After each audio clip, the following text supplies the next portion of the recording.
kita akan coba bahas satu pondasi yang kuat bagi umat muslim itu sendiri, yang kalau ini ditinggalkan yang akan merusak semua. Al-kabiratu ar-rabi'atu, dosa besar yang keempat, fi tarkis salati, dalam meninggalkan atau sengaja meninggalkan salat. Bapak Ibu sekalian yang berbahagia, Imam Az-Zahabi dalam kitab ini menukil satu ayat yang Allah berkata, fa khalafa min ba'dihim khalfun adha'us salata wa taba'us syahawat fa sawfa yalqauna ghayya illa man taba wa amana wa amila salihah. Kata Imam Az-Zahabi menukil daripada ayat yang Allah sampaikan dalam Al-Quran, kata Allah, ada orang-orang yang keluar daripada jalur, yang menentang Allah, yang tidak taat kepada Allah. Khalfun adha'us salah, mereka adalah orang-orang yang meninggalkan solat. Adha'u di sini ulama mengartikan, kata Ibnu Abbas, laisa ma'nan adha'uha tarakuha bil kulliyah walakin akharuha an awqatiha. Arti adha'u bukan berarti meninggalkan, kata Ibnu Abbas, tapi ta'khirus shalah, mengakhirkan salat.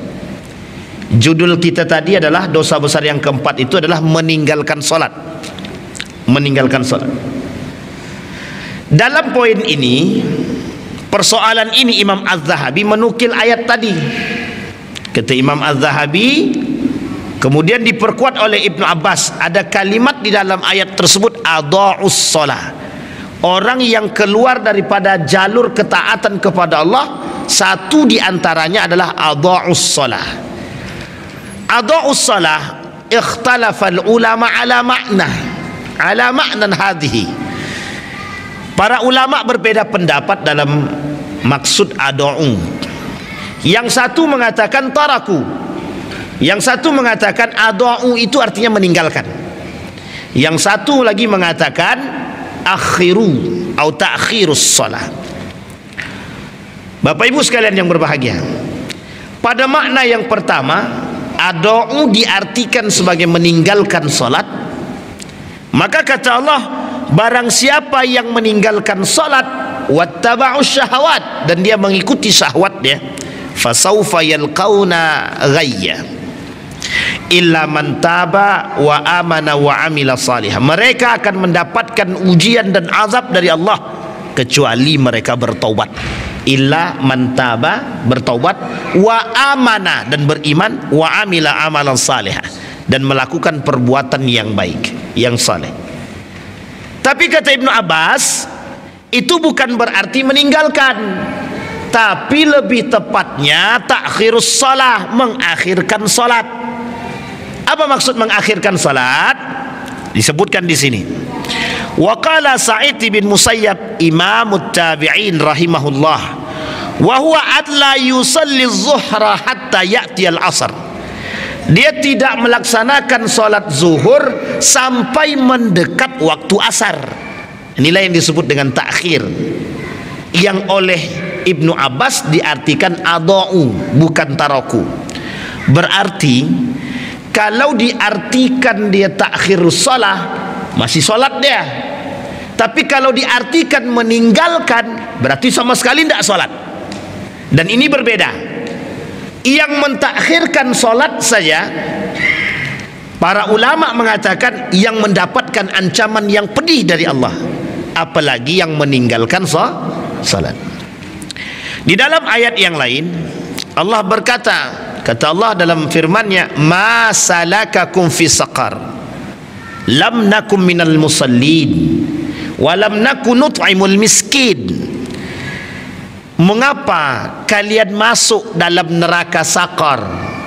Kenapa kalian mencari neraka sakar? Kalimat salaka itu diartikan mencari, masuk sama. Kenapa kalian mencari neraka sakar? Kenapa kalian masuk ke dalam neraka sakar? Lam nakum minal musallin. Lam nakum minal musallin. Kami tidak solat. Lam naku walam naku nut'imul miskin. Kami tak memberi makan orang-orang miskin. Kita tak bahas miskin dia, tapi kita bahas salatnya. Kata Ibnu Katsir dalam tafsirnya mengatakan yang dimaksud dengan masuk ke dalam neraka sakar atau mencari neraka sakar, laisa bitarkiha bil kulliyah, bukan meninggalkan, tapi ta'khirus salah, kata Imam Ibnu Katsir. Jadi menurut Ibnu Katsir dalam tafsirnya, yang meninggal, yang disebut dengan masuk neraka sakar ini orang yang mengakhirkan solat, bukan tidak solat. Kalau tidak mengakhirkan solat saja masuk neraka sakar, kira-kira bagaimana kalau meninggalkan solat? Jadi ini kata Ibnu Katsir. Berkata Imam Wahbah Zuhaili dalam tafsirnya Al-Munir mengatakan, orang-orang yang meninggalkan salat akan dimasukkan dengan sengaja, akan dimasukkan ke dalam neraka sakar. Dimasukkan ke dalam neraka sakar. Artinya kalau dimasukkan ke dalam neraka sakar, mereka akan mendapatkan azab daripada neraka tersebut. Ini ikhtilaf para ulama dalam memaknai apakah neraka sakar ini untuk orang yang meninggalkan solat atau yang dimaksud di situ adalah ta'khirus solah. Sebelum panjang kita coba perjelas dulu. Jadi Bapak Ibu, poin dalam persoalan dosa besar meninggalkan solat ini ada beberapa hal. Satu, orang yang sengaja meninggalkan solat amdan, meninggalkan solat sengaja. Ini ada nih Pak yang tak mau solat tuh ada. Yuk solat ya, ndahlah bapaknya lah solat, kami tidak usah solat. Ada yang begitu Pak, ada yang memang tak mau solat tuh ada. Memang ada yang tak mau solat.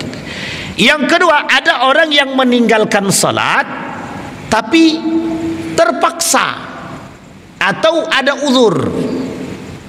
Nah, nanti kita coba lihat satu-satu. Yang ketiga, ada orang yang melalaikan solat. Melalaikan solat juga ada dua. Ada yang sengaja melalaikan solat, ada yang memang takhirus solat karena sebab, bil asbab. Yang keempat, ada orang yang mengingkari kewajiban solat. Ini penting untuk dipahami Pak, mengingkari kewajiban solat. Dan ini posisinya beda-beda. Kita coba yang pertama. Ada orang yang meninggalkan solat amdan, sengaja meninggalkan solat. Dia memang tak mau solat. Solatlah, enggak. Bapaknya dulu lah, nanti kami solat tuh. Ada orang begitu Pak. Kita ajak solat, dia bilang nanti aja, duluan aja. Pertanyaannya mengapa dia tidak solat? Satu, malas. Yang kedua, ada alasan Pak. Aku belum suci untuk melaksanakan solat. Sekarang pertanyaannya, kalau alasannya aku belum bersih, aku belum suci untuk melakukan solat, kira-kira sampai kapan kita tunggu biar suci? Ya tidak akan suci-suci Pak, karena solat itu untuk mensucikan diri. Kalau kita tunggu suci dulu, kapan kita solat? Ini poin penting nih untuk kita pahami. Jadi ada orang sengaja meninggalkan solat. Nah sekarang Bapak Ibu sekalian yang berbahagia, apa kata Allah dalam Al-Quran? Ya ayyuhalladzina amanu la tulhikum amwalukum wala auladukum an dzikrillah wa may yaf'al dzalika faulaika humul khasirun, kata Allah. Kalimat an dzikrillah, jangan kalian lalai akan mengingat Allah. Lalai akan mengingat Allah. Kalimat ini bisa menyebabkan seseorang hancur, larut dalam kehancuran. Ya ayyuhalladzina amanu, hai orang-orang beriman, la tulhikum, jangan sampai perbuatan kalian yang tidak mengingat Allah justru menghancurkan kalian, harta kalian, anak-anak kalian. Ulama al-mufassirun, para al-mufassirun berkata, al-murad bi dzikrillah hadhil ayah as-salawat al-khamsah.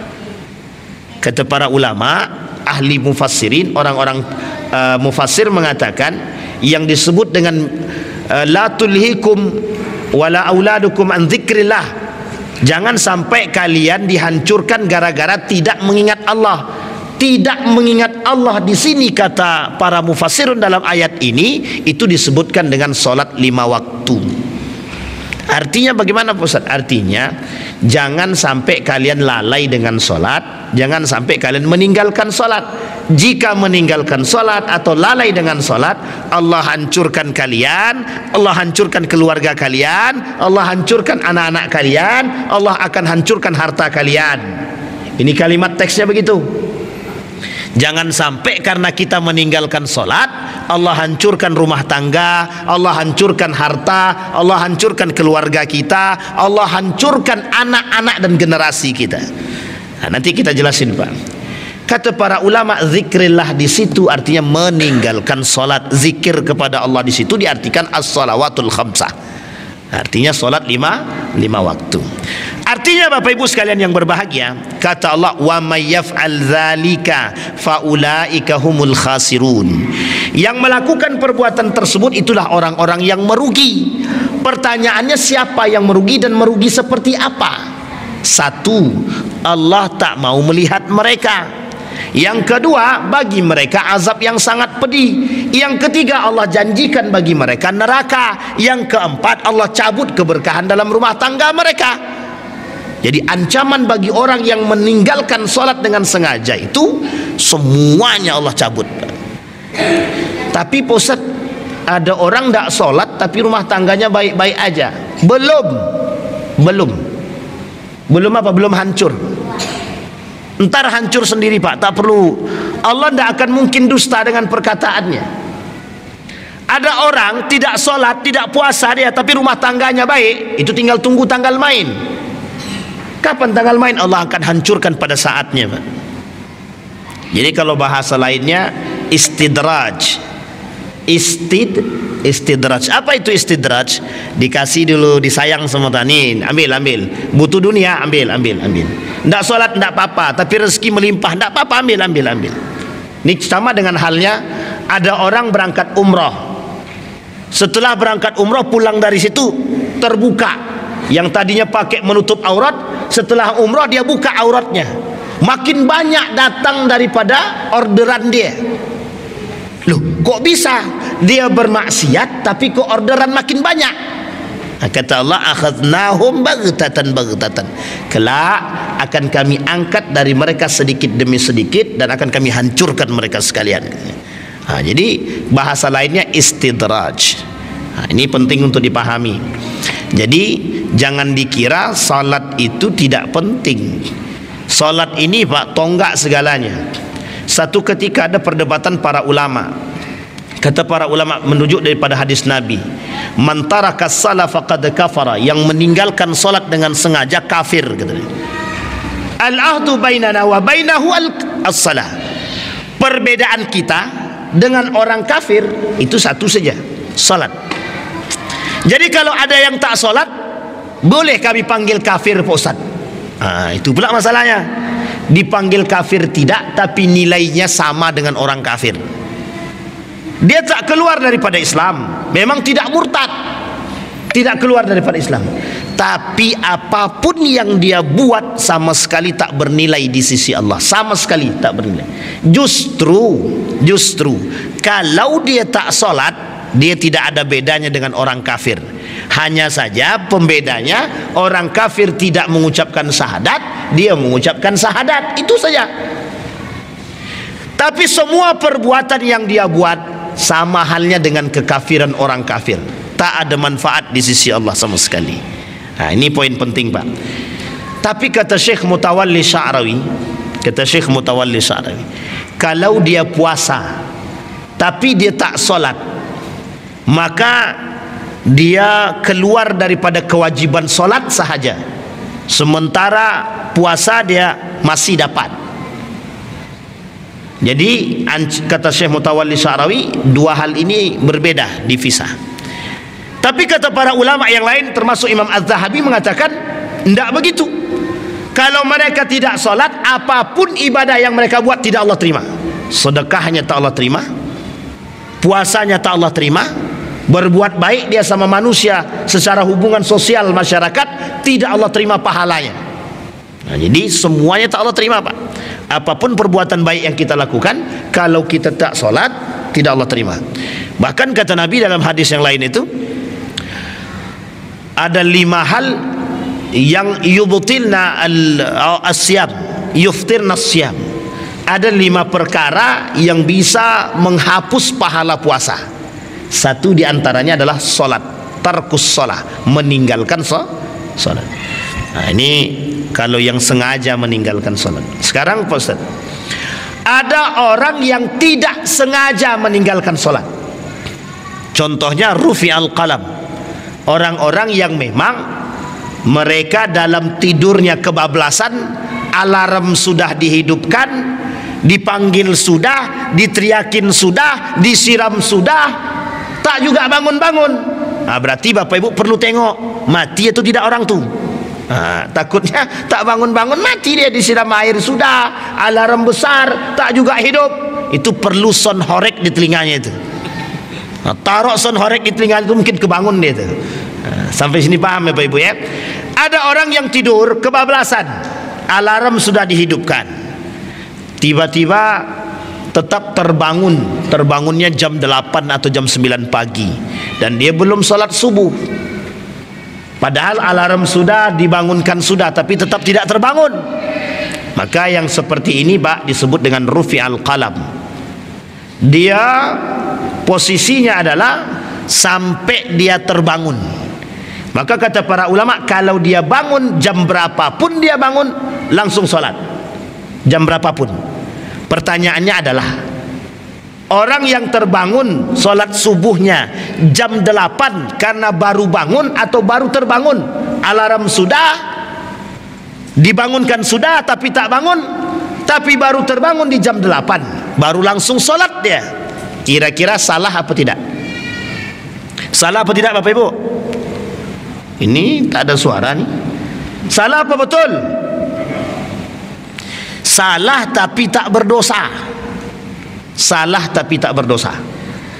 Maksudnya bagaimana? Perbuatan bangun jam 8 sholat subuh itu mesti salah. Tapi kalau dia tak sengaja terbangun jam 8, alarm sudah hidup, ya dia tak dapat dosa. Itulah yang disebut dengan ma'fu anhu. Dimaklumi, bukan dimaklumi, diampuni oleh Allah. Wa in taba, kalau dia bertobat kepada Allah mengakui kesalahannya, maka Allah ampuni dosa dia. Sampai di sini paham Pak ya? Padahal tak berdosa. Sama halnya dengan orang gila. Orang gila solat ataupun tak solat, ya orang gila. Bagaimana dia mau solat sementara akalnya tak sehat? Salah satu syaratnya untuk solat adalah akal sehat. Kalau tak sehat bagaimana mau solat? Dan bagaimana bisa diterima solatnya?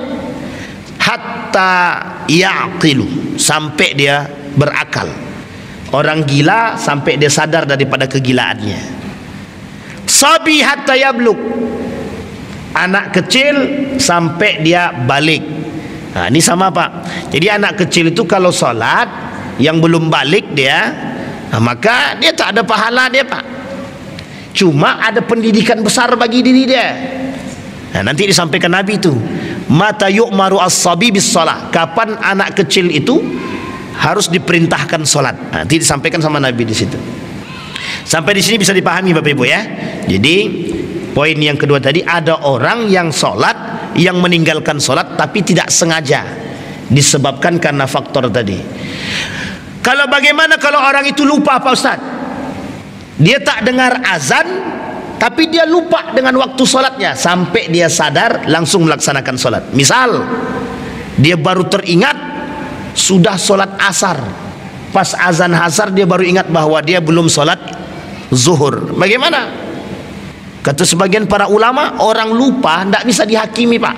Orang lupa tidak bisa dihakimi. Maka orang-orang yang lupa ini dimaklumi Pak. Tidak bisa Pak, dia tidak bisa dihakimi. Orang namanya lupa bagaimana? Sampai dia teringat. Kalau sudah ingat baru kemudian dia langsung melaksanakan sholat yang ditinggalnya. Tapi Pak Ustaz, dia lupanya Pak Ustaz satu hari satu malam 24 jam dia lupa terus. Berarti kan sholat 5 waktunya tinggal itu Pak, gitu deh. Nah, ini oleh para ulama juga dibahas itu Pak. Kalau mazhab Syafi'i bilang lakukan yang disebut dengan qada'us salah. Apa namanya Bapak Ibu? Qada'us salah. Dalam mazhab Syafi'i ada qada' salah, ada. Tapi kata mazhab Syafi'i, qada'us salah itu hanya berlaku bagi mereka yang tak sengaja meninggalkan solat. Tapi kalau orang yang sengaja meninggalkan solat, tak ada qada'us salah. Min ba'di Syafi'iyah, sebagian Syafi'i mengatakan ada, sebagian lagi tak mengatakan tidak ada. Kalau mazhab Imam Ahmad bin Hanbal, la qada'a lis-salati, tidak ada qada' dalam solat. Tidak ada qada' solat itu, tidak ada. Nah, kalau dia berdosa bagaimana? Kalau dia meninggalkan banyak solat bagaimana? Fatubu ilallahi taubatan nasuha. Cukup dia bertaubat kepada Allah, kata mazhab Imam Ahmad bin Hanbal. Sampai di sini bisa dipahami Bapak Ibu? Baik. Itu yang kedua. Ada orang yang tak sengaja meninggalkan salat, atau meninggalkan salat karena ada uzur. Apa uzurnya? Musafir. Itu kan tak meninggalkan salat. Memang tidak meninggalkan salat, tapi taqsirus salat atau jam'us salat, mengqasar salatnya ataupun menjamak salatnya. Tapi kan konsepnya tetap tinggal. Zuhur seharusnya dia lakukan, karena dalam perjalanan dia tak lakukan, tapi nanti dia lakukan ketika waktu asar. Nah, ini bisa disebut dengan al-jam'u wa taqsir, jamak solat dan qasar solat, dan itu dibenarkan oleh para ulama. Kata Allah dalam Al-Quran, dibenarkan bagi mereka antak suru minas salati. Dalam musafir boleh dia mengqasar salatnya. Nah, ini poin penting. Itu yang kedua. Sekarang yang ketiga, ada orang yang sengaja melalaikan salat. Nah, ini orang yang sengaja melalaikan salat. Orang yang sengaja melalaikan salat tanpa uzur syar'i. Contoh, dia sedang main HP, azan berkumandang sudah, tapi dia tetap main HP. Kalau kata orang tuanya, nak solat nak, kata dia, ntar mak, waktunya belum habis, masih panjang. Apalagi solat isya kan panjang tuh sampai menjelang subuh. Main lagi, main terus. Diingatin lagi jam 10 malam sama mamanya, mak nak solat lagi nak, solat. Udah mau jam 10, kata anaknya, masih jam 10 mak, masih panjang waktu isya itu. Aku biasanya mengakhirkan solat isya mak. Setelah ditakhirkan solat, ternyata ketiduran. Bangun-bangun baru subuh. Kira-kira itu masuk dalam kategori rufi al-qalam, atau kategori yang dimaklumkan, atau memang berdosa dia, atau memang lalai dia dengan solat? Itu masuk dalam kategori lalai dalam solat. Nah, yang kayak gini ini yang dimaksud oleh para ulama. Orang-orang penghuni neraka sakar itu, yang mendapat ancaman tadi dari ayat yang pertama, adha'us salat tadi, kata para ulama, kata Ibnu Abbas, yang seperti ini, yang suka mengakhirkan solat. Kata Nabi dalam hadisnya begini, salatnya orang munafik itu fi akhiril waqti. Jadi salatnya orang munafik itu di akhir waktu. Tapi bukan berarti Pak, nanti kalau Bapak Ibu nampak ada orang sholat di akhir waktu, ini munafik nih gitu. Nanti kau baru sholat, sementara sholat zuhur sudah 2 jam yang lalu, kok baru sholat? Iya, aku lupa, munafik kau nih. Itu tak boleh tuh Pak. Tak boleh menyebutkan munafiknya, tak boleh. Tapi karakteristiknya begitu kata Nabi. Orang yang suka mengakhirkan solat di akhir waktu itu perbuatan solatnya orang munafik. Kenapa demikian? Wa idza qamu ila sholati qamu kusala. Dia malas dalam solat. Jadi salah satu karakter orang munafik itu malas dalam ibadah, malas dalam solat. Nah, kalau ada orang malas-malasan berarti dia munafik Pak Ustaz. Indikasi kemunafikannya ada dalam diri dia. Berarti kita semua ini termasuk golongan kemunafikan Pak, kalau kita lalai dengan sholat. Kalau kita memang ada indikasi malas dalam sholat, bisa jadi kita bagian daripada pelaku kemunafikan itu. Nah, nanti kita lihat dampak orang meninggalkan sholat tersebut. Baik, bisa dipahami Bapak Ibu ya. Nah, ini orang-orang yang Melalaikan salat. Melalaikan salat itu, misal Bapak Ibu kalau ke pesantren nanti akan Bapak Ibu temukan azan itu jam 12.30, tapi di pondok itu baru azan jam 1. Kira-kira berapa lama dia mengulur waktunya? 30 menit. Kira-kira masuk dalam kategori takhirus shalah atau lalai salat atau mengakhirkan salat. Ini tak bisa dimasukkan dalam kategori tersebut.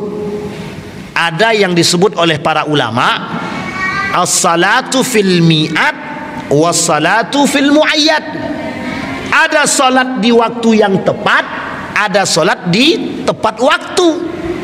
Nih, orang yang salat tepat waktu itu seperti yang tadi kita lakukan.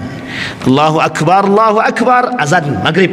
Nah, kita salat maghrib nih. Ini namanya salat tepat waktu. Tapi ada salat di waktu yang tepat.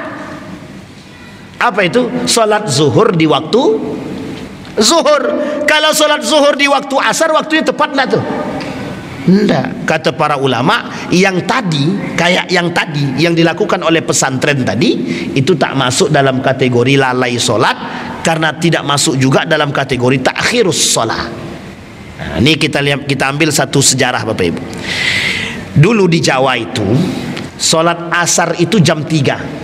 Azan asar itu jam 3. Mereka baru kumandangkan asar itu setelah orang pulang dari sawah jam 4. Kira-kira masuk dalam kategori lalai salat atau tidak?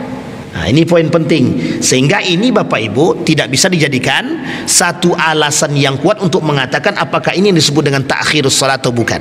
Para ulama mengatakan yang disebutkan dengan ta'khirus salat itu begini. Yang disebut dengan lalai dengan salat itu adalah azan berkumandang, dia melakukan perbuatan yang tidak bermanfaat. Nah, contohnya main HP. Contoh yang lain, ya guling-guling, baring-baring. Tak ada manfaatnya memang. Dan ini sengaja untuk mengatakan entar dululah, waktunya masih panjang. Itu sama dengan sengaja melalaikan salat. Yang kedua kata para ulama, yang tadi, yang salat di akhir waktu. Salat zuhur, selesai salat zuhur itu jam 15.30 karena mau masuk waktu asar. Dia baru salat jam 15.20 atau jam 15.15. Itu jelas munafiknya kalau dengan sengaja melalaikannya. Tapi Pak Ustaz, saya mengantar mayat Pak Ustaz. Kami di perjalanan Pak Ustaz, belum sempat kami berhenti mengantar mayat itu. Misal habis zuhur Bapak Ibu, pas azan kumandang nampak ada orang yang kecelakaan. Tiba-tiba Bapak Ibu urus nih jenazahnya nih. Bapak Ibu urus jenazahnya. Sampai ke rumah sakit, tahu-taunya sudah masuk jam 15.25. 5 menit lagi mau masuk asar. Ini tak disebutkan dalam kategori takhirus shalah atau lalai salat. Tidak disebutkan Pak. Kenapa? Ada udzur syar'i dalam urusan tersebut. Ini pernah dilakukan oleh salah seorang ulama namanya Imam Abu Hanifah. Pernah dilakukan oleh Imam Abu Hanifah.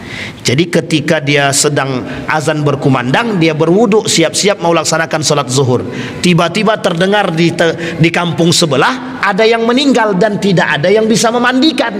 Pergilah Imam Abu Hanifah tadi, dimandikannya jenazah tersebut. Selesai prosesi semua, tiba-tiba azan asar berkumandang. Apa kata Imam Abu Hanifah? Idzan ajma'. Jadi saya jamak aja lah kata. Tapi itu imam, itu ulama. Kita bukan ulama, jangan coba-coba. Dan itu hanya berlaku pada mereka yang, mohon maaf, takhsisu bil ilmi. Ada pengkhususan karena kealiman dan keilmuan mereka. Dan ada uzur syar'inya. Bukan tidak ada uzur. Kalau tidak ada uzur cuman main HP, cuma memasak dan lain sebagainya. Bapak Ibu sedang masak kompor hidup. Kompor hidup kan bisa dimatikan. Setelah dimatikan, selesai sholat dulu. Setelah sholat kan bisa dihidupkan kembali. Ustaz, ini kompornya tidak bisa dimatikan. Kalau sudah dihidupkan tidak bisa dimatikan lagi Ustaz. Bagaimana itu? Kalau ada kompor begitu, ganti kompor lain. Nah, itu kompor-kompor yang aneh seperti itu. Kalau sudah dihidupkan tak bisa dimatikan sampai masak dulu. Sampai di sini bisa dipahami ya Bapak Ibu ya. Jadi kecuali ada urgensinya, ada sesuatu yang sangat penting dan urgen yang memang harus menjadi perhatian sebab daripada lalainya seseorang dalam solat tadi. Ini penting. Yang kedua, yang keempat, ada orang yang sengaja mengingkari kewajiban solat. Ini seperti Ade Armando. Kata Ade Armando, tidak ada dalil kewajiban solat 5 waktu dalam Al-Quran. Kalau dia Muslim tapi dia mengingkari demikian, berarti dia munafik. Ini derajatnya beda-beda. Kata para ulama, yang meninggalkan solat atau lalai dengan solat, itulah yang disebut dengan masuk dalam neraka sakar. Tapi kalau orang yang sengaja meninggalkan solat, bukan neraka sakar Pak, neraka jahanam. Orang yang solatnya di akhir waktu masuk dalam kategori munafik, apalagi orang yang tidak solat.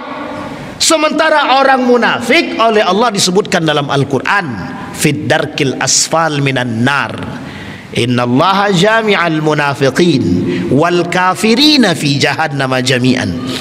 Orang kafir itu, orang munafik itu Allah masukkan ke dalam neraka, nerakanya jahanam duluan Pak.